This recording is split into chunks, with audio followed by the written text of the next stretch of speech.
ഒരു വീടില്ലാത്തത് കൊണ്ട് തന്നെ വീട് വാങ്ങാൻ വേണ്ടി ഹീറോയും പോകും. പക്ഷെ അവർ വീട് വാങ്ങാൻ വേണ്ടി പോയ സ്ഥലത്തെ വീടാണെങ്കിലോ പ്രത്യേക വീടായിരുന്നു. അവിടെ എത്തിയ ശേഷം അവർക്ക് അവിടെ നിന്ന് പുറത്തേക്ക് പോകാനേ കഴിയില്ല. മൊത്തത്തിൽ ലൂപ്പിൽ പെട്ടുപോകും. പിന്നീട് എന്തൊക്കെയായിരിക്കും നടന്നിട്ടുണ്ടാകുക? പറഞ്ഞു വരുന്നത് ഒരു പ്രത്യേക പടത്തെക്കുറിച്ചാണ്. അതായത് കണ്ടു കഴിഞ്ഞാൽ മൊത്തത്തിൽ കൺഫ്യൂസ് ആയി പോകുന്ന ഒരു പ്രത്യേക പടം. അതായത് നമ്മളെ ഈ ലോകത്ത് നിന്ന് മറ്റൊരു ലോകത്തേക്ക് കൊണ്ടുപോകുന്ന ഒരു പടം. പറഞ്ഞു വരുന്നത് 2019 ഇറങ്ങിയ വിവേറിയം എന്ന മൂവിയെ പറ്റിയാണ്. അപ്പം നമുക്ക് ടൈം കളയാതെ നേരെ വീഡിയോയിലേക്ക് പോകാം. മൂവി തുടങ്ങുമ്പോൾ നമ്മളെ കാണിക്കുന്നത് ഒരു കിളിക്കൂടാണ്. ആ കിളിക്കൂട്ടിൽ കുറേ മുട്ടകളുണ്ടായിരുന്നു. അതിലൊരു മുട്ടയിൽ നിന്ന് കിളിക്കുഞ്ഞ് പുറത്തേക്കും വരും. പക്ഷെ ആ കിളിക്കുഞ്ഞ് ബാക്കിയുള്ള മുട്ടകളെല്ലാം താഴേക്കിടും. അതോടൊപ്പം തന്നെ അതിന് ശേഷമുണ്ടായ ബാക്കി കിളികളെയും താഴേക്ക് തള്ളിയിട്ട് കൊല്ലും. അങ്ങനെ ആ അമ്മക്കിളിയിട്ട മുട്ടയിൽ ആകെ ഒരു കുഞ്ഞ് മാത്രമാണ് സർവൈവ് ചെയ്തത്. അതായത് ആദ്യത്തെ ആ മുട്ടയിൽ നിന്ന് പുറത്തേക്ക് വന്ന കിളിക്കുഞ്ഞ് മാത്രം. ആ കിളിക്കുഞ്ഞ് ബാക്കിയുള്ള കുഞ്ഞുങ്ങളെയും താഴേക്ക് തള്ളിയിട്ട് കൊലപ്പെടുത്തിയല്ലോ. പിന്നീട് നമ്മളെ കാണിക്കുന്നത് ആ രക്ഷപ്പെട്ട കിളിക്കുഞ്ഞ് അമ്മക്കിളിയേക്കാൾ വലുതായി നിൽക്കുന്നതാണ്. ആ ടൈമിലാണ് നമ്മുടെ മൂവിയുടെ ടൈറ്റിൽ എഴുതി കാണിക്കുന്നത്. പിന്നീട് നമ്മളെ കാണിക്കുന്നത് പടത്തിലെ ഹീറോയിനായിട്ടുള്ള ജെമ്മയാണ്. അവളൊരു അംഗൻവാടിയിൽ ടീച്ചറായിട്ടാണ് വർക്ക് ചെയ്യുന്നത്. പിള്ളേരുമായിട്ട് അവൾ നല്ലപോലെ ആഘോഷിച്ചുകൊണ്ടിരിക്കും. അതോടൊപ്പം തന്നെ അവളുടെ ബോയ് ഫ്രണ്ടായിട്ടുള്ള ടോമും അവിടെ വർക്ക് ചെയ്യുന്നുണ്ടായിരുന്നു. ഇവർക്ക് രണ്ടുപേർക്കും ഇതുവരെ ഒരു വീടില്ല. അതുകൊണ്ട് തന്നെ പുതിയൊരു വീട് കണ്ടുപിടിക്കാൻ വേണ്ടി രണ്ടുപേരും കൂടി റിയൽ എസ്റ്റേറ്റ് ഓഫീസിലേക്ക് പോകും. അവിടെ ചെന്ന ശേഷം അവിടെയുള്ള വീടുകളുടെ എല്ലാം മോഡൽ നോക്കും. പക്ഷെ അവിടെയുള്ള എല്ലാ വീടുകളും ഒരുപോലെയായിരുന്നു ഉണ്ടായിരുന്നത്. ആ ടൈമിലാണ് ആ ഓഫീസിലെ മാർട്ടിൻ എന്നൊരാൾ അങ്ങോട്ടേക്ക് വരുന്നത്. മാർട്ടിനെ കാണാനും സംസാരിക്കുന്നത് കേൾക്കാനുമൊക്കെ റോബോട്ടും ഏലിയനുമെല്ലാം മിക്സായ ഒരാളെ പോലെയായിരുന്നു. മാർട്ടിൻ ഇവരോട് ഇവരുടെ വീടുകളെയും കാര്യങ്ങളെയും ഒക്കെ പറ്റി കുറേ കാര്യങ്ങൾ എക്സ്പ്ലെയിൻ ചെയ്ത് കൊടുക്കും. ആ ടൈമിൽ ഹീറോയിൻ പറയും, ഞങ്ങൾ വെറുതെ ഒന്ന് വീട് നോക്കാൻ വേണ്ടി ഇറങ്ങിയതാണെന്ന്. ഇത് കേട്ട മാർട്ടിൻ പറയും, എങ്കിൽ ഇവിടെ അടുത്ത് തന്നെയാണ് ഞങ്ങളുടെ വീട്, വേണമെങ്കിൽ നമുക്ക് ഇപ്പോൾ തന്നെ അങ്ങോട്ടേക്ക് പോകാമെന്ന്. ഇത് കേട്ട ടോമിന് വലിയ താല്പര്യമൊന്നുമില്ലായിരുന്നു. പക്ഷേ ജെമ്മ അവനെ നിർബന്ധിക്കും. മാർട്ടിൻ അവരുടെ വണ്ടിയെ ഫോളോ ചെയ്ത് വന്നാൽ മതിയെന്ന് പറയും. ഇത് കേട്ട് രണ്ടുപേരും ആ വണ്ടിയെ ഫോളോ ചെയ്ത് പോവുകയും ചെയ്യും. അങ്ങനെ എല്ലാവരും ആ വീടുള്ളിടത്തേക്ക് എത്തും. അവിടെയുള്ള എല്ലാ വീടുകളും ഒരുപോലെയായിരുന്നു. അതായത് മൊത്തത്തിൽ എന്തൊക്കെ ഒരു പ്രത്യേകത ഉണ്ടായിരുന്നു. അവിടെ ചെന്ന മാർട്ടിൻ 9ാമത്തെ വീടാണ് അവർക്ക് കാണിച്ചു കൊടുക്കുന്നത്. അവരെ വീടിനകത്തേക്ക് കൊണ്ടുപോവുകയും ചെയ്യും. ഇവിടെ ഇരുന്ന് TV കാണുകയും അങ്ങനെയുള്ള കാര്യങ്ങളൊക്കെ ചെയ്യാമെന്നുമൊക്കെ മാർട്ടിൻ കുറേ പറഞ്ഞു കൊടുക്കും. പിന്നീട് മാർട്ടിൻ അവരെ മുകളിലുള്ള നിലയിലെ കിഡ്സ് റൂമിലേക്ക് കൊണ്ടുപോകും. റൂമിലേക്ക് എത്തിയ ശേഷം മാർട്ടിൻ ഹീറോയിനോട് ചോദിക്കും, നിങ്ങൾക്ക് കുട്ടികളുണ്ടോ എന്ന്. ഇത് കേട്ട ഹീറോയിൻ ഇതുവരെ ഞങ്ങൾക്ക് കുട്ടികളൊന്നും ഇല്ലെന്നും പറയും. ഇത് കേട്ട മാർട്ടിൻ ആണെങ്കിലോ ജെമ്മ പറഞ്ഞ അതേ ഡയലോഗ് അവളുടെ അതേ ശബ്ദത്തിൽ ഇമിറ്റേറ്റ് ചെയ്യും. ഇത് കണ്ട് ജെമ്മയ്ക്കും ടോമിനും എന്തൊക്കെയോ സംശയം തോന്നിയിട്ടുണ്ടായിരുന്നു. പിന്നീട് മാർട്ടിൻ ഗാർഡനിലേക്ക് കൊണ്ടുപോകാമെന്ന് പറഞ്ഞ് രണ്ടുപേർക്കും ഗാർഡനിലേക്കുള്ള വാതിൽ തുറന്നു കൊടുക്കും. ജെമ്മയും ടോമും അവിടെ ഇറങ്ങി ഗാർഡൻ മുഴുവൻ കാണും. പക്ഷെ ആ ടൈമിൽ മാർട്ടിൻ അവിടെ നിന്ന് പോയിട്ടുണ്ടായിരുന്നു. ഗാർഡൻ കണ്ട ശേഷം ജെമ്മയും ടോമും വീട്ടിലേക്ക് വരും. അവിടെ എങ്ങും മാർട്ടിൻ ഇല്ലായിരുന്നു. രണ്ടുപേരും പുറത്തേക്ക് ഇറങ്ങി നോക്കുമ്പോൾ അവിടെയും മാർട്ടിൻ ഇല്ലായിരുന്നു. ഇനി ഇവിടെ നിന്നാൽ പ്രശ്നമാകുമെന്ന് പിടികിട്ടിയ ടോം വണ്ടി എടുക്കാൻ ജെമ്മയോട് പറയും. അവിടെ നിന്ന് രണ്ടുപേരും കാറിലേക്ക് കയറിയ ശേഷം വണ്ടി സ്റ്റാർട്ട് ചെയ്ത് പോകാനേ തുടങ്ങും. ആ ടൈമിൽ ടോം പറയും, ഇതല്ല വഴി, നിനക്ക് വഴി തെറ്റിയെന്ന്. ടോം അവൾക്ക് മറ്റൊരു വഴി കാണിച്ചു കൊടുക്കുകയും ചെയ്യും. പക്ഷെ ആ വണ്ടി എത്ര ഓടിച്ചിട്ടും എങ്ങും എത്തുന്നില്ലായിരുന്നു. അതായത് വണ്ടി കറങ്ങി ലൂപ്പ് പോലെ വീണ്ടും 9ാമത്തെ വീട്ടിലേക്ക് തന്നെ എത്തുകയായിരുന്നു. ഇത് കണ്ട ടോം ആണെങ്കിലോ, നീ ഇനി മാറ്, ഞാൻ വണ്ടി ഓടിക്കാമെന്ന് പറഞ്ഞ് ടോം വണ്ടി ഓടിക്കാനേ തുടങ്ങും. പക്ഷേ ടോം ഓടിച്ചിട്ടും ഇതൊക്കെ തന്നെയായിരുന്നു അവസ്ഥ. പക്ഷേ രണ്ടുപേരും നിർത്താതെ വണ്ടി ഓടിച്ചുകൊണ്ടേയിരിക്കും. അങ്ങനെ ഓടിച്ചോടിച്ച് വണ്ടിയുടെ പെട്രോളും തീർന്നു പോകും. അതോടൊപ്പം തന്നെ രാത്രിയും ആയിട്ടുണ്ടായിരുന്നു. അവര് നിൽക്കുന്നതാണെങ്കിലോ വീണ്ടും 9ാമത്തെ വീടിന് മുമ്പിൽ. ഒരു വഴിയുമില്ലെന്ന് കണ്ട രണ്ടുപേരും എങ്കിലും വീടിനകത്തേക്ക് കയറാമെന്ന് ഓർക്കും. ജെമ്മയും ടോമും വണ്ടിയിൽ നിന്നിറങ്ങി ആ വീടിനകത്തേക്ക് കയറും. അകത്ത് കയറിയവർ അവിടെയുള്ളൊരു സ്ട്രോബെറി എടുത്ത് കഴിക്കും. പക്ഷേ ആ സ്ട്രോബെറിക്ക് ഒരു ടേസ്റ്റുമില്ലായിരുന്നു. അങ്ങനെയൊക്കെ ആണെങ്കിലും അവർ അത് കഴിച്ച ശേഷം ആ വീട്ടിൽ തന്നെ കിടന്നുറങ്ങും. പിറ്റേ ദിവസം രാവിലെ രണ്ടുപേരും എഴുന്നേറ്റ് അവിടെ നിന്ന് രക്ഷപ്പെടാൻ എന്തെങ്കിലും വഴിയുണ്ടോ എന്നറിയാൻ വേണ്ടി അവിടെയുള്ള വീടിന് മുകളിലേക്ക് കയറും. മുകളിലേക്ക് കയറിയ ടോം അവിടെ മുഴുവൻ നോക്കും. പക്ഷെ അവിടെ വലിയ വ്യത്യാസമൊന്നുമില്ലായിരുന്നു. എല്ലാ വീടും ഒരുപോലൊക്കെ തന്നെയായിരുന്നു ഉണ്ടായിരുന്നത്. പക്ഷെ ആ ഒരു ടൈമിൽ ടോം അവിടെ സൂര്യനെ കാണും. ഇത് കണ്ട ടോം താഴേക്ക് ഇറങ്ങി വന്ന് ജെമ്മയോട് പറയും, നമുക്ക് ആ ദിശയിലേക്ക് നടക്കാമെന്ന്. പിന്നീട് രണ്ടുപേരും അങ്ങോട്ടേക്ക് നടക്കാനേ തുടങ്ങും. അവിടെയുള്ള വീടിൻ്റെ മതിലും ഭിത്തിയുമൊക്കെ ചാടിക്കടന്ന് അവർ കുറേ നടക്കും. പക്ഷെ അവർ എത്ര നടന്നിട്ടും ഇന്നലത്തെ അതേ അവസ്ഥയായിരുന്നു. അതായത് എങ്ങും എത്തുന്നില്ലായിരുന്നു. നടന്ന് രാത്രിയാകുകയും ചെയ്യും. ആ ടൈമിലാണ് അവർ അവിടെ ഒരു വീട്ടിൽ വെളിച്ചം കാണുന്നത്. എങ്കിൽ ഈ വീടിനകത്തേക്ക് കയറാമെന്ന് അവർ ഇന്നും ഓർക്കും. വീണ്ടും ജെമ്മയും ടോമും ആ വീടിനകത്തേക്ക് കയറും. ആ ടൈമിലാണ് ഇന്നലെ അവർ കഴിച്ചിട്ട് വെച്ച ബാക്കി സ്ട്രോബെറി അവിടെ കാണുന്നത്. ഇത് കണ്ട് രണ്ടുപേരും വീടിന് പുറത്തേക്ക് ഇറങ്ങി വീടിന്റെ നമ്പർ നോക്കുമ്പോഴോ വീണ്ടും അവർ ആ 9ാമത്തെ വീട്ടിൽ തന്നെയായിരുന്നു ഉണ്ടായിരുന്നത്. രണ്ടുപേർക്കും എന്തൊക്കെയാണ് നടക്കുന്നതെന്ന് ഒന്നും പിടികിട്ടുന്നില്ലായിരുന്നു. ആ ടൈമിലാണ് വീടിന് പുറത്തൊരു പെട്ടി ഇരിക്കുന്നത് കാണുന്നത്. ഇത് കണ്ട് രണ്ടുപേരും പുറത്തേക്ക് ഇറങ്ങിയ പെട്ടി തുറക്കുമ്പോഴോ അവർക്ക് വേണ്ടി കഴിക്കാനുള്ള ഫുഡായിരുന്നു അതിനകത്ത്. ഇതൊക്കെ കണ്ട ടോമിന് നല്ല ദേഷ്യം വരും. നമുക്കിട്ട് ആരോ പണിയുന്നതാണെന്ന് ടോം ജെമ്മയോട് പറയും. ദേഷ്യം വന്ന ടോം ആ പെട്ടിയുടെ കുറച്ചു ഭാഗം കീറിയെടുത്ത് കത്തിക്കും. പിന്നീടത് ആ വീട്ടിലേക്കിട്ട് ആ വീട് മുഴുവൻ കത്തിക്കുകയും ചെയ്യും. അങ്ങനെ അന്ന് രാത്രി രണ്ടുപേരും വീടിന് പുറത്ത് കിടന്നുറങ്ങും. പിറ്റേ ദിവസം രാവിലെ ജെമ്മ എഴുന്നേൽക്കുകയും ചെയ്യും. ആ ടൈമിൽ ജെമ്മയുടെ മുമ്പിൽ വീണ്ടും ഒരു പെട്ടി ഉണ്ടായിരുന്നു. ഇത് കണ്ട ജെമ്മ പെട്ടിയുടെ അടുത്തേക്ക് പോയി പെട്ടി തുറന്നു നോക്കും. ആ ടൈമിൽ പെട്ടിയുടെ അകത്തൊരു കൊച്ചുകുട്ടിയായിരുന്നു. ഇത് കണ്ട ജെമ്മ ഷോക്കാകുകയും പേടിക്കുകയും ഒക്കെ ചെയ്യും. പെട്ടിയുടെ അകത്ത് മറ്റൊന്നുകൂടി എഴുതി വെച്ചിട്ടുണ്ടായിരുന്നു, ഈ കുട്ടിയെ നിങ്ങൾ വളർത്തി കഴിഞ്ഞാൽ ഇവിടുന്ന് റിലീസാകാമെന്ന്. ആ ടൈമിൽ രണ്ടുപേരും കൂടി ഇന്നലെ തീയിട്ട വീട് നോക്കുമ്പോഴോ ആ വീടിനൊന്നും പറ്റിയിട്ടില്ലായിരുന്നു. ആ വീട് അതുപോലെ തന്നെ നിപ്പുണ്ടായിരുന്നു. അങ്ങനെ ഒരു വഴിയുമില്ലാതെ അവർക്ക് ആ കുട്ടിയെ വളർത്തേണ്ടി വരും. പിന്നീട് നമ്മളെ കാണിക്കുന്നത് 98 ദിവസം കഴിഞ്ഞുള്ളതാണ്. 98 ദിവസം കഴിയുമ്പോഴേക്കും ആ പയ്യൻ പെട്ടെന്ന് വലുതായിട്ടുണ്ടായിരുന്നു. ഇവൻ മൊത്തത്തിലൊരു വിചിത്രമായിട്ടുള്ള പയ്യനാണ്. അതായത് ഈ പയ്യന്റെ ശബ്ദം വലിയ ആളുകളുടെ ശബ്ദമാണ്. അതോടൊപ്പം തന്നെ ഇവൻ സംസാരിക്കുന്നതോ ഹീറോയും പറയുന്നത് അതേപടി വീണ്ടും റിപ്പീറ്റ് ചെയ്ത് പറഞ്ഞുകൊണ്ടാണ്. അതോടൊപ്പം തന്നെ ഇവൻ രാവിലെ എഴുന്നേറ്റ് ടേബിളിന്റെ മുമ്പിൽ പോയി ഉറക്ക കാറും. ടേബിളിന്റെ മുമ്പിൽ ഫുഡ് കൊണ്ട് വെച്ചാൽ മാത്രമാണ് ആ കാറിച്ച് നിൽക്കുന്നത്. മൊത്തത്തിൽ ഇവന്റെ നടത്തത്തിലും ക്യാരക്ടറിലുമെല്ലാം എന്തൊക്കെയോ പ്രശ്നങ്ങളുണ്ട്. അങ്ങനെ പിന്നീട് എല്ലാവരും ഫുഡെല്ലാം കഴിച്ച ശേഷം ആ വേസ്റ്റ് എല്ലാം ഒരു പെട്ടിയിലാക്കും. പിന്നീട് ആ പെട്ടി കൊണ്ട് വീടിന് പുറത്ത് വെക്കുകയും ചെയ്യും. ആ പെട്ടി ആരെങ്കിലും എടുത്തോണ്ട് പോകാൻ വരുന്നുണ്ട് എന്ന് നോക്കാൻ വേണ്ടിയാണ് അവർ ഇങ്ങനെ ചെയ്യുന്നത്. പിന്നീട് ജെമ്മയും ടോമും വീടിന് പുറത്തേക്ക് നിന്ന് ആ പെട്ടി ആരെങ്കിലും എടുത്തോണ്ട് പോകുന്നുണ്ട് എന്ന് നോക്കി നിൽക്കുകയും ചെയ്യും. കൂടെ ആ പയ്യനും ഉണ്ടായിരുന്നു. കുറച്ച് കഴിയുമ്പോൾ ജെമ്മ കോഫി ഇട്ടിട്ട് വരാമെന്ന് പറഞ്ഞ് വീടിനകത്തേക്ക് കയറി പോവുകയും ചെയ്യും. ആ ടൈമിൽ ടോം ആ പയ്യനെ ദേഷ്യത്തോടെ നോക്കി നിൽക്കുകയായിരുന്നു. ദേഷ്യം വന്ന ടോം വലിച്ചുകൊണ്ടിരുന്ന സിഗരറ്റ് ആ പയ്യന്റെ മേത്തേക്ക് തട്ടിയിടും.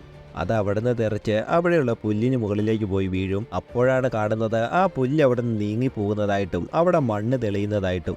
ഇത് കണ്ട ടോം ശരിക്കും ഷോക്കായി പോകും. ടോം അവിടുന്ന് മൺവെട്ടിയെല്ലാം എടുത്തുകൊണ്ട് വന്ന് അവിടം കുഴിക്കാനേ തുടങ്ങും. കുറേ കുഴിച്ചു കഴിയുമ്പോൾ ആ മണ്ണ് എന്തൊക്കെയോ പോലെയായിരുന്നു. അതായത് മൊത്തത്തിലൊരു പ്ലാസ്റ്റിക് പോലെയായിരുന്നു. മണ്ണ് മൊത്തത്തിൽ എന്തൊക്കെയോ കഷ്ണങ്ങൾ പോലെ ഉണ്ടായിരുന്നു. ആ ടൈമിൽ ജെമ്മ വീടിന് പുറത്തേക്ക് ഇറങ്ങി വരും. നോക്കുമ്പോഴോ അവിടെ ആ പെട്ടിയില്ലായിരുന്നു. ഈ പെട്ടി ആരെങ്കിലും എടുത്തോണ്ട് പോകുന്നത് കണ്ടോ എന്ന് ജെമ്മ ടോമിനോട് ചോദിക്കും. ഇത് കേട്ട ടോം കണ്ടില്ലെന്ന് പറയും. അവൾ ആ പയ്യനോട് ചോദിക്കുമ്പം അവനും കണ്ടില്ലെന്ന് തന്നെയാണ് പറയുന്നത്. അങ്ങനെ മൊത്തത്തിൽ ഇവരെ കൊണ്ട് ഒന്നും കണ്ടുപിടിക്കാൻ കഴിയുന്നില്ല. രണ്ടുപേരും എങ്ങനെയൊക്കെ വെറുത്ത് ആ വീട്ടിൽ ജീവിക്കും. ആ പയ്യൻ രാത്രിയാകുമ്പോൾ എന്നും TV കാണും. പക്ഷെ മൂവിയോ കാർട്ടൂണോ ഒന്നും കാണില്ല. എന്തൊക്കെയോ പാറ്റേൺ പോലെ അവന് മാത്രം പിടികിട്ടുന്ന എന്തോ ഒന്ന് കാണും. അങ്ങനെ ആ പയ്യൻ TV കാണുന്ന ടൈമിലാണ് ജെമ്മയും ടോമും കൂടി പുറത്ത് കാറിലേക്ക് പോയിരിക്കുന്നത്. അവർക്കൊന്ന് തനിയെ സംസാരിക്കാൻ വേണ്ടിയാണ് അവർ കാറിൽ കയറിയിരുന്നത്. ആ ടൈമിലാണ് കാറിൻ്റെ ബാറ്ററി ഓണാകുന്നത്. ആ വണ്ടിയുടെ പെട്രോള് തീർന്നിട്ടുള്ളായിരുന്നു. ബാറ്ററി ഇപ്പോഴും ഉണ്ടായിരുന്നു. ഇത് കണ്ട ജെമ്മ വണ്ടിയുടെ അകത്ത് പാട്ട് വെക്കും. പുറത്തേക്കിറങ്ങി അവൾ ഡാൻസ് കളിക്കാൻ വേണ്ടി പോകും. കുറേ നാളായിട്ടുള്ള അവളുടെ ഡിപ്രഷനും കാര്യങ്ങളുമൊക്കെ മാറ്റി ഒന്ന് റിലാക്സ് ആകാൻ വേണ്ടിയാണ് ജെമ്മ പുറത്തിറങ്ങി ഡാൻസ് കളിക്കുന്നത്. ഇത് കണ്ട ഉടനെ പുറത്തേക്ക് ടോമിയും ഇറങ്ങി വന്ന് അവളുടെ കൂടെ തുള്ളിച്ചാടും. ആ ടൈമിലാണ് ഇതെല്ലാം കേട്ടുകൊണ്ട് ആ പയ്യനും വീടിന് പുറത്തേക്ക് ഇറങ്ങി വരുന്നത്. ആ പയ്യനും രണ്ടുപേരും ചെയ്യുന്നത് പോലെ കൂടെ നിന്ന് തുള്ളിച്ചാടും. പക്ഷെ പെട്ടെന്ന് ആ പയ്യൻ അറിയാതെ ടോമിനെ ഇടിച്ചിടും. ടോം നിലത്തേക്ക് വീഴും. ദേഷ്യം വന്ന ടോം അവിടുന്ന് എഴുന്നേറ്റ് ആ പയ്യനെ എടുത്ത് റോഡിലേക്ക് അടിക്കും. അടിച്ച ശേഷം ടോം അകത്തേക്ക് കയറി പോകും. ഇത് കണ്ട ജെമ്മയ്ക്ക് നല്ല പേടിയായിട്ടുണ്ടായിരുന്നു. പയ്യന് നല്ലപോലെ അടി കൊണ്ടിട്ടുമുണ്ടായിരുന്നു. ജെമ്മ അവനെ എഴുന്നേൽപ്പിക്കും. എന്തെങ്കിലും പറ്റിയോ എന്ന് ചോദിക്കും. പക്ഷെ ഒന്നും പറ്റിയിട്ടില്ലെന്ന് പറഞ്ഞ് ആ പയ്യൻ വീണ്ടും ഡാൻസ് കളിക്കാൻ തുടങ്ങും. ഇതൊക്കെ കണ്ട ജെമ്മയ്ക്ക് പേടിയാകുന്നുണ്ടായിരുന്നു. പിറ്റേ ദിവസം രാവിലെ ജെമ്മ ആ പയ്യന് ഫുഡ് എടുത്തു കൊടുക്കും. പക്ഷെ അവൻ വീണ്ടും വേണമെന്ന് പറഞ്ഞ് ഉറക്കെ കാറാനേ തുടങ്ങും. ഇത് കേട്ട് ദേഷ്യം വന്ന ടോം അവിടെ നിന്ന് എഴുന്നേറ്റ് വന്ന് ആ ഫുഡ് എടുത്ത് ഭിത്തിയിലേക്ക് എറിയും. ഇത് കണ്ട പയ്യൻ വീണ്ടും കിടന്ന് കാറും. ഇത് കേട്ട് ദേഷ്യം വന്ന ടോം അവനെ അവിടെ നിന്ന് എടുത്തുകൊണ്ട് പോയി കാറിനകത്തേക്ക് കയറ്റി ലോക്ക് ചെയ്യും. അവൻ ആ കാറിനകത്ത് കിടന്ന് ചാകട്ടെ എന്ന് ടോം ഓർക്കും. പക്ഷേ ജെമ്മ ഇത് തടുത്ത് നിർത്താൻ വേണ്ടി നോക്കും. ടോം അവിടുന്ന് ഡോറും ലോക്ക് ചെയ്ത് അകത്തേക്ക് കയറിപ്പോകും. ജെമ്മ വേണ്ട എന്ന് കുറേ പറയും. ഇത് കേട്ട ടോം അവളോട് പറയും, നീ അവൻ്റെ അമ്മയൊന്നുമല്ല, നീ അവനെ എന്നും ഇങ്ങനെ നോക്കി ഫുഡ് കൊടുക്കേണ്ട ആവശ്യമൊന്നുമില്ല, അവൻ ആ കാറിനകത്ത് കിടന്ന് ചത്തുപോകട്ടെ, അങ്ങനെയെങ്കിലും നമ്മൾക്ക് ഇവിടെ നിന്ന് രക്ഷപ്പെടാൻ പറ്റുമോ എന്ന് നോക്കാമെന്ന് ടോം പറയും. അങ്ങനെ കുറേ ടൈം കഴിയുമ്പോഴും ആ പയ്യൻ കാറിനകത്ത് ഇരുന്ന് കാറും. ഇത് കേട്ട് സഹിക്കാൻ പറ്റാതെ ജമ്മ ടോമിൻ്റെ കയ്യിൽ നിന്ന് താക്കോല് തട്ടിപ്പറിച്ചുകൊണ്ട് പുറത്തേക്ക് പോയി ആ പയ്യനെ വണ്ടിയിൽ നിന്ന് തുറന്നു വിടും. ഈ സംഭവത്തിന് ശേഷം ടോം ജമ്മയോട് സംസാരിക്കുന്നത് നിർത്തും. പിന്നീട് ടോമിൻ്റെ ശ്രദ്ധ മുഴുവൻ ആ കുഴി തോണ്ടുന്നതിലായിരുന്നു. ആ കുഴി തോണ്ടിക്കഴിഞ്ഞാൽ വേറെ ഏതെങ്കിലും സ്ഥലത്ത് എത്താൻ പറ്റുമെന്നായിരുന്നു ടോമിൻ്റെ വിശ്വാസം. അതുകൊണ്ട് തന്നെ രാത്രിയും പകലുമെല്ലാം ടോമിൻ്റെ പണി ഇതായിരുന്നു. തോണ്ടി തോണ്ടി ടോമിൻ്റെ ശക്തി മുഴുവൻ വേസ്റ്റാകും. ചിലപ്പോഴൊക്കെ വീടിനകത്തേക്ക് വരാതെ ആ കുഴിയിൽ തന്നെ ടോം കിടന്ന് ഉറങ്ങാറുണ്ടായിരുന്നു. ഇവിടെയാണെങ്കിലോ ഹീറോൻ ആ പയ്യനുമായിട്ട് അത്യാവശ്യം കമ്പനിയൊക്കെ ആകും. അവനുമായി മിണ്ടാനും പറയാനുമൊക്കെ ഹീറോയിൻ തുടങ്ങും. അങ്ങനെ ഒരിക്കലാണ് ആ പയ്യനെ കാണാതെ പോകുന്നത്. ഹീറോയിൻ ആ വീടിന് പുറത്തേക്ക് ഇറങ്ങി അവനെ അവിടെ മുഴുവൻ അന്വേഷിക്കും. പക്ഷെ അവനെ കിട്ടുന്നില്ലായിരുന്നു. അന്വേഷിച്ച ശേഷം വീണ്ടും ഹീറോയിൻ വീടിനകത്തേക്ക് വരും. ആ ടൈമിൽ ആ പയ്യൻ കയ്യിലൊരു ബുക്കും പിടിച്ചുകൊണ്ട് അകത്ത് നിപ്പുണ്ടായിരുന്നു. ഇത് കണ്ട ഹീറോയിൻ, നിനക്ക് ഈ ബുക്ക് എവിടുന്ന് കിട്ടിയെന്ന് ചോദിക്കും. ഇത് കേട്ട ആ പയ്യൻ ഒന്നും മിണ്ടതുമില്ല. ഹീറോയിൻ ആ ബുക്ക് വാങ്ങിച്ച ശേഷം അത് തുറന്നു നോക്കുകയും ചെയ്യും. പക്ഷേ ആ ബുക്കിനകത്ത് എഴുത്തൊന്നുമില്ലായിരുന്നു, വേറെ എന്തൊക്കെയായിരുന്നു. അതായത് ആ പയ്യൻ ടി വിയിൽ കാണുന്നത് പോലുള്ള കുറെ പാറ്റേൺ ആയിരുന്നു. ഇത് കണ്ട ഹീറോയിന് ഒന്നും പിടികിട്ടത്തുമില്ല. ഇതിനെപ്പറ്റി അവനോട് തന്നെ ചോദിക്കാമെന്ന് ഹീറോയിൻ ഓർക്കും. എന്നത്തെയും പോലെ ആ പയ്യൻ ടി വി കണ്ടുകൊണ്ടിരിക്കും. ഹീറോയിൻ അടുത്തേക്ക് പോയി ടി വി ഓഫ് ചെയ്ത ശേഷം അവനോട് പറയും, നമുക്ക് എന്തെങ്കിലും കളിക്കാമെന്ന്. ഇത് കേട്ട ആ പയ്യനും ഹാപ്പിയായിട്ട് ഹീറോയിനോട് ചോദിക്കും, എന്തെങ്കിലും കളിക്കാം, പക്ഷെ എന്താ കളിക്കുക എന്ന്. ഹീറോയിൻ പറയും, നീ സാധാരണ ഞങ്ങളുടെ എല്ലാം മിമിക്രി ചെയ്യാറില്ലേ, ഇപ്പോൾ നീ ടോമിൻ്റെ ശബ്ദം ഒന്ന് കേൾപ്പിക്കാൻ. ഇത് കേട്ട ആ പയ്യൻ ടോമിൻ്റെ ശബ്ദം കേൾപ്പിക്കും. പിന്നീട് അവൻ ജമ്മയുടെ ശബ്ദവും ഹീറോയിൻ പറയുന്ന കുറേ ശബ്ദങ്ങളും കേൾപ്പിക്കും. അങ്ങനെ ഒടുവിൽ ഹീറോയിൻ പറയും, ഇന്ന് നീ ബുക്ക് വാങ്ങാൻ പോയപ്പോൾ അവിടെ ആരെങ്കിലും കണ്ടു കാണുമല്ലോ, അവരുടെ ശബ്ദം ഒന്ന് കേൾപ്പിക്കാൻ. ആ ടൈമിൽ ആ പയ്യൻ കേൾപ്പിക്കാമെന്ന് പറഞ്ഞ് എന്തോ വിചിത്രമായ ശബ്ദം കേൾപ്പിക്കുകയും എന്തൊക്കെയോ പ്രത്യേക എക്സ്പ്രഷൻ ഇടുകയും ചെയ്യും. അവൻ്റെ കഴുത്തൊക്കെ എന്തൊക്കെയോ പോലെ ആകുന്നുണ്ടായിരുന്നു. എന്തോ ജീവിയുടെ ശബ്ദം പോലെയായിരുന്നു അത്. ഇത് കേട്ട ഹീറോയിൻ ശരിക്കും പേടിച്ചു പോകും. എന്നെ എങ്ങനെയെങ്കിലും ഇവിടുന്ന് വീട്ടിലേക്ക് കൊണ്ടുപോകാൻ ഹീറോയിൻ കാറിക്കൊണ്ട് പറയും. ഇത് കേട്ട ആ പയ്യൻ പറയും, നിങ്ങളിപ്പോഴും നിങ്ങളുടെ വീട്ടിൽ തന്നെയാണ് അമ്മ ഉള്ളതെന്ന്. അങ്ങനെ ആ സീൻ കട്ട് ചെയ്താൽ നമ്മളെ കാണിക്കുന്നത് ആ പയ്യൻ വീണ്ടും വളർന്ന് വലുതാകുന്നതാണ്. അവനിപ്പോൾ വലിയ പയ്യനായിട്ടുണ്ട്. ആ ടൈമിലും ജമ്മ അവൻ്റെ മുമ്പിലേക്ക് ഫുഡ് കൊണ്ട് കൊടുക്കുകയും ചെയ്യും. ഇവിടെ ടോം ആണെങ്കിലോ കുഴി തോണ്ടി തോണ്ടി മൊത്തത്തിൽ ക്ഷീണിക്കും. ടോമിൻ്റെ ആരോഗ്യം മുഴുവൻ പോയിട്ടുണ്ടായിരുന്നു. അവന് ശരിക്കും കുളിക്കാൻ പോലും കഴിയുന്നില്ലായിരുന്നു. അതുകൊണ്ട് തന്നെ അവന് ഫുഡ് കൊടുക്കുന്നതും കുളിപ്പിക്കുന്നതുമൊക്കെ ജമ്മയാണ്. ഒരിക്കൽ ജമ്മ ടോമിനോട് പറയും, ആ പയ്യൻ ചെറുപ്പമായിരുന്ന ടൈമിൽ അവനെ കൊലപ്പെടുത്താൻ നീ പറഞ്ഞതായിരുന്നു, അവനെ അന്ന് കൊന്നാൽ മതിയായിരുന്നു, നീ പറഞ്ഞത് ഞാൻ കേട്ടിരുന്നെങ്കിൽ ഇങ്ങനെയൊന്നും നടക്കില്ലായിരുന്നെന്ന് ജമ്മ ടോമിനോട് പറയും. ഇത് കേട്ട ടോമും, ഏയ് അതൊന്നും കുഴപ്പമില്ല, അതൊക്കെ വിട്ടേക്കാൻ പറഞ്ഞ് അവളെ ആശ്വസിപ്പിക്കുകയും ചെയ്യും. അങ്ങനെ പിറ്റേ ദിവസം വീണ്ടും ആ പയ്യൻ ആ ബുക്കും എടുത്തുകൊണ്ട് വീടിന് പുറത്തേക്ക് എങ്ങോട്ടോ പോകും. ഇത് കണ്ട ഹീറോയിൻ അവനെ ഫോളോ ചെയ്തു പോകും. പക്ഷെ ജമ്മ എത്ര പോയിട്ടും അവൻ്റെ അടുത്തെത്തുന്നില്ലായിരുന്നു. അവൻ്റെ അടുത്തെത്തിയാലും അവൾക്ക് വഴി തെറ്റുകയും ലൂപ്പ് പോലെ വീണ്ടും ഇവിടേക്ക് തന്നെ വരികയും ചെയ്യും. അങ്ങനെ ജമ്മ അന്ന് മുഴുവൻ അവനെ ഫോളോ ചെയ്ത് അവിടെ മുഴുവൻ നടക്കും. ഇവിടെ ടോം ആണെങ്കിലോ കുഴി തോണ്ടി തോണ്ടി എന്തൊക്കെയോ കണ്ടുപിടിക്കും. നോക്കുമ്പോഴോ വാക്വം ബാഗിനകത്ത് ആരെയോ ശവം വെച്ചിരിക്കുന്നതായിരുന്നു. ഇത് കണ്ട ടോം പേടിച്ച് മുകളിലേക്ക് കയറി വരികയും ചെയ്യും. അവൻ മൊത്തത്തിൽ വീക്കായി ക്ഷീണിച്ചിട്ടുണ്ടായിരുന്നു. അവൻ ആ വീടിന് പുറത്ത് കിടക്കും. ആ ടൈമിൽ രാത്രി മുഴുവൻ പയ്യനെ ഫോളോ ചെയ്ത് ഒടുവിൽ അവനെ കിട്ടാതെ ജമ്മ വീട്ടിലേക്ക് വരും. നോക്കുമ്പോൾ ടോം അവിടെ കിടക്കുകയായിരുന്നു. ടോമിനെ ഹെൽപ്പ് ചെയ്യാൻ വേണ്ടി അവൾ അവിടെ നിന്ന് വീടിനകത്തേക്ക് പോകാൻ തുടങ്ങും. നോക്കുമ്പോഴോ വീടിനകത്ത് ആ പയ്യനുണ്ടായിരുന്നു. അവൻ വീട് ലോക്കുമാക്കിയിട്ടുണ്ടായിരുന്നു. ജമ്മ എത്ര തുറക്കാൻ പറഞ്ഞിട്ടും ആ ഡോറ് തുറക്കുന്നില്ലായിരുന്നു.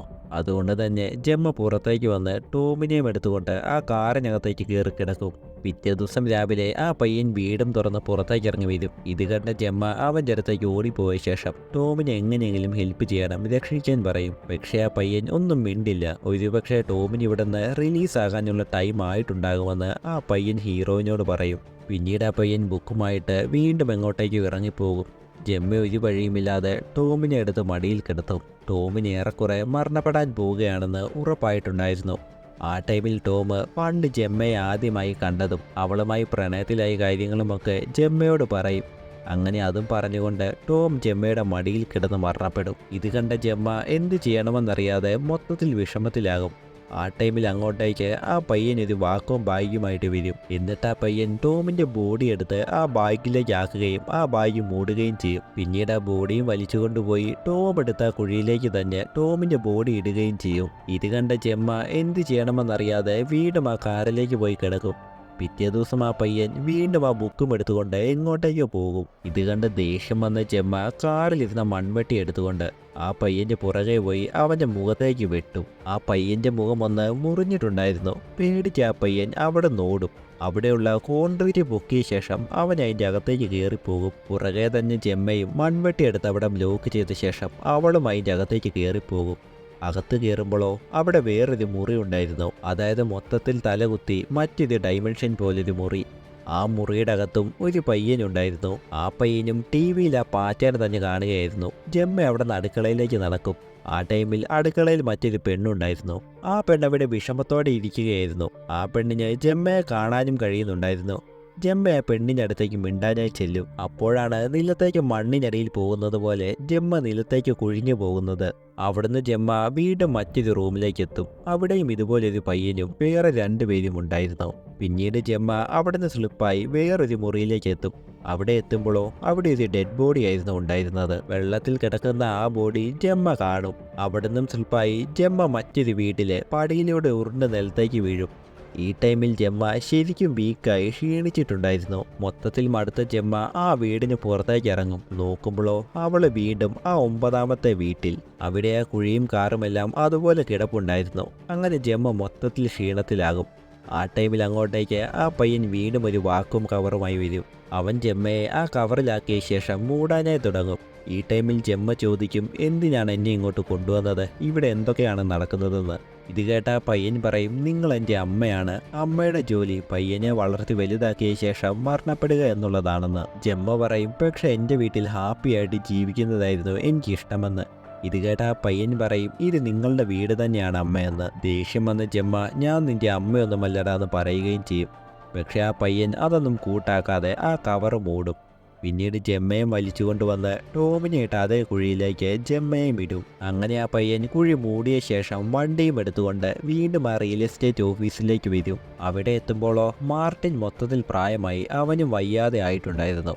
ഇത് കണ്ട ആ പയ്യൻ വീണ്ടും ഒരു വാക്കും ബാഗ് എടുത്ത് മാർട്ടിനെയും ബാഗ് ചെയ്യും.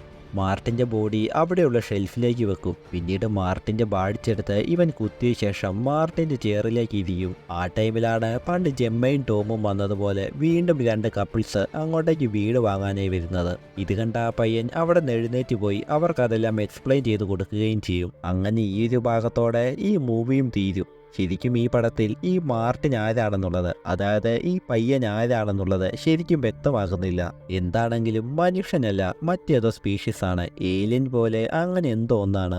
ശരിക്കും ഇവരുടെ ഉദ്ദേശം എന്താണെന്നുള്ളതും കറക്റ്റായിട്ട് വ്യക്തമാക്കുന്നില്ല. ഇവിടെ നിന്നുള്ള മനുഷ്യന്മാരെ പിടിച്ചുകൊണ്ടുപോയി അവരുടെ ഏതോ ലോകത്ത് ട്രാപ്പ് ചെയ്യും. ട്രാപ്പ് ചെയ്ത ആളുകളെ ഉപയോഗിച്ച് പുതിയ പുതിയ ഏലിയൻസ് എല്ലാം മനുഷ്യന്മാരെങ്ങനെയാണ് ഇടപഴകുന്നതെന്നും അങ്ങനെയുള്ള കാര്യങ്ങളെല്ലാം മനസ്സിലാക്കും. അതുകൊണ്ടാണ് ഈ പയ്യൻ തുടക്കം ജെമ്മയും ടോമും ചെയ്യുന്നതെല്ലാം അതുപോലെ ചെയ്യുന്നതും അവരുടെ ശബ്ദം മിമിക്രി പോലെ ചെയ്യുന്നതുമൊക്കെ.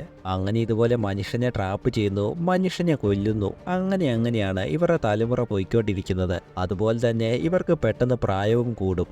ഇവർ ജീവിക്കുന്ന ആ സ്ഥലം മറ്റേതോ ഡൈമെൻഷനിലാണ്, മനുഷ്യന് കണ്ടുപിടിക്കാൻ പറ്റാത്ത 4th or 5th അങ്ങനെ ഏതോ ഒരു ഡൈമെൻഷനിൽ. അതുകൊണ്ടാണ് മനുഷ്യൻ അവിടെ നിന്ന് രക്ഷപ്പെടാത്തതും. അതുപോലെ തന്നെ നമ്മൾ മൂവിയുടെ തുടക്കം ഒരു കിളിയുടെ കഥ കണ്ടല്ലോ, ഏറെക്കുറെ ആ കഥ പോലെ തന്നെയാണ് ഈ കഥയും. അപ്പോൾ നിങ്ങൾക്ക് ഈ മൂവി ഇഷ്ടപ്പെട്ടെങ്കിൽ ലൈക്കും കമൻറ്റും മറക്കാതെ ചെയ്തേക്കണേ.